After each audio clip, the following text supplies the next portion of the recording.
We're stopping by one of the university or college booths here, Campus Gotland, and talking to Teddy about a game that's called Secrets of Grindea or Grindea or however you want to pronounce it. Can you just give us a brief layout of what it is? You can call it a love letter to the past. We have huge inspiration, of course, from Secret of Mana, but also a lot from the Zelda games.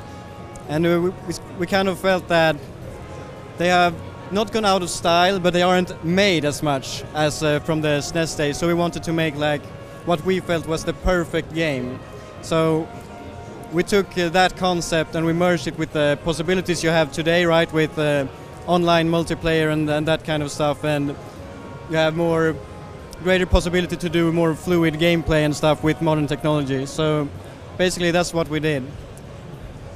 So what's this world? What's the setting? What's the story here? So the story is kind of it's a parody of the whole genre, basically. So that's why the name is Secrets of Grindea or Secrets of Grindea, if you will.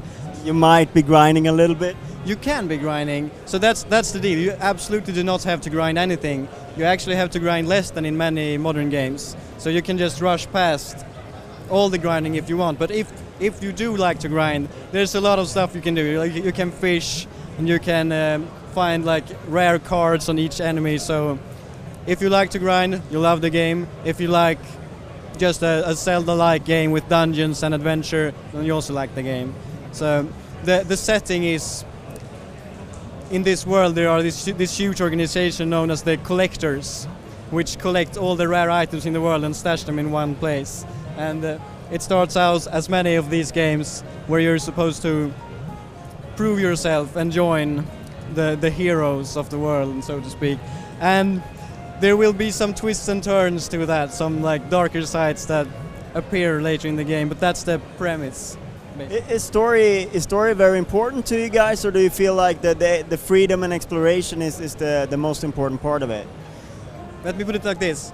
Story is important, but gameplay should come first in the game. That's how we feel. It should be fun to play first and foremost, so if a story element would interfere with something, then we try to adjust the story. But we do respect the story. We think that you shouldn't just like not care at all. So we try to keep it interesting, but without getting in the way of the gameplay. So it's more focused on gameplay than say Planescape Torment, of course, but we still try to have an interesting story.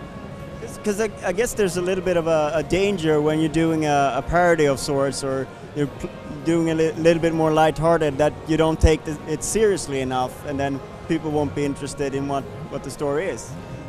That's absolutely true. We're like, our aim partly is to, if you take like South Park and sometimes Simpson, for example, they use humor to say something kind of meaningful. Like they use the parody to talk about something, and that's kind of what we wanted to do. If we want to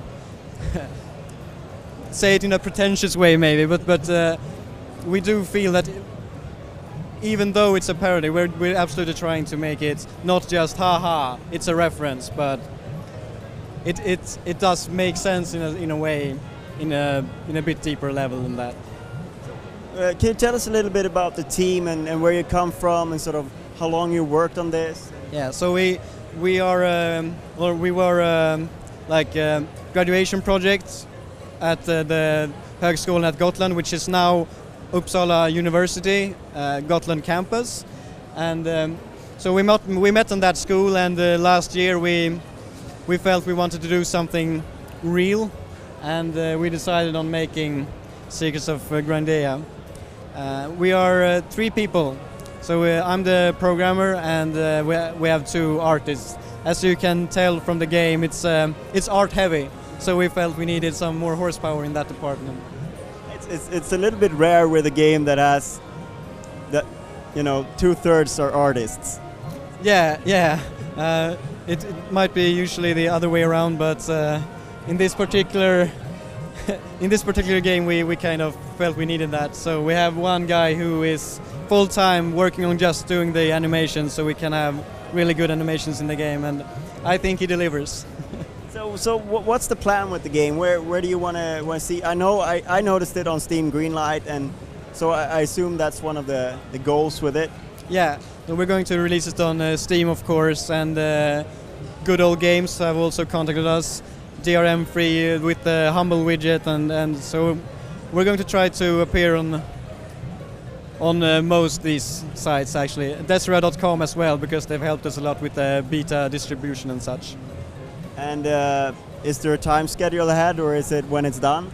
It is when it's done. We used to have a release date, like, yeah, we're going to release it at that time. Then we realized we have no idea what we're talking about, so we kind of retracted that and made it to be announced. So when it's done, and hopefully that's not too far away.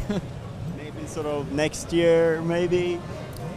I think if we were very lucky, I would say. That's honest enough. Thanks a lot for your time. Thank you very much.